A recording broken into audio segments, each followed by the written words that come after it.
ঠাকুর রামকৃষ্ণদেবের এক ভক্ত বললেন, মুনি ঋষিরা বলে যেখানে দেখিবে ছাই উড়ায়ে দেখো তাই, পাইলে পাইতে পারো অমূল্য রতন। তাই ঠাকুর রামকৃষ্ণদেব ভক্তদের বললেন, আমি কল্পতরু হয়েছি রে, বল তোরা কে কি চাস?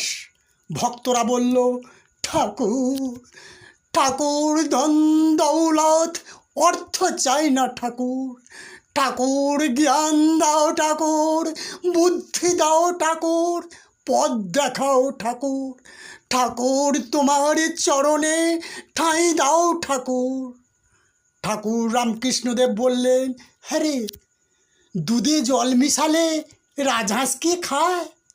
রাজহাঁস দুধটাই টেনে নেয়, পড়ে থাকে জলটা। সেই ঠাকুরকে জানাই শত শত প্রণাম।